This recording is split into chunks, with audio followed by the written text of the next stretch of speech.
ছোটবেলায় যখন নববর্ষ হতো তখন কিনা দেখতাম মাঠে ঘাটে মেলা বসেছে, অনেক ধরনের প্রতিযোগিতার খেলা হতো, গ্রামের সকলে মিলে দেন প্রতিযোগিতা হতো, অনেক বেশি মজা করতাম। আমরা সবাই মিলে মেলায় যেতাম, কত কিনা কিনতাম, মাটির আসবাবপত্র, মাটির হাঁড়ি পাতিল পুতুল, কিন্তু এসব আর পাওয়া যায় না, তাই না? ওই দিনগুলোকে কত বেশি মিস করি। আর এখন কেন জানি যতই নেটওয়ার্কের মধ্যে থাকি না কেন, এখন মনে হয় ওই দিনগুলো আমাদের সবচেয়ে ভালো দিন গেছে। আগে ভাবতাম কবে বড় হব, আর এখন ভাবতেছি ইস যদি বড় না হয়ে ছোটই থাকতাম, আর এত বেশি মজা লাগতো। তো যাই হোক, আজকে আমরা নববর্ষ নিয়ে একটু মজা করলাম আর কি।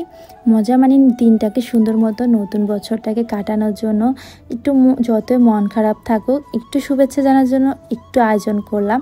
আর এখানে আমাদের বাঙালিদের মতো একদম শাড়ি পরে নিলাম, আর সব কিছু কিন্তু আমাদের বাঙালিদের খাবার। এখানে মিষ্টি আমরা বাঙালিরা অনেক বেশি পছন্দ করি। আমরা কিন্তু ইংরেজি বছর শুরু হওয়ার আগে কতই না আয়োজন করে বছরটাকে স্বাগত জানাই। আর এটা হচ্ছে আমাদের বাঙালিদের নতুন বছর, তো সেটাকে স্বাগত জানাতে তো একটু আলাদা হতেই হবে। তো এখানে আমাদের কিন্তু সবচেয়ে বেশি পছন্দ হচ্ছে ভর্তা, যেটা অন্য কোনো দেশে এত বেশি খায় না ভর্তা। আমাদের বাঙালিরা আমরা যত বেশি ভর্তা খাই, তো এখানে অনেক ধরনের আজকে ভর্তা আয়োজন করা হয়েছে। আর এই সব কিছু বানাইছে আমার বান্ধবীরা।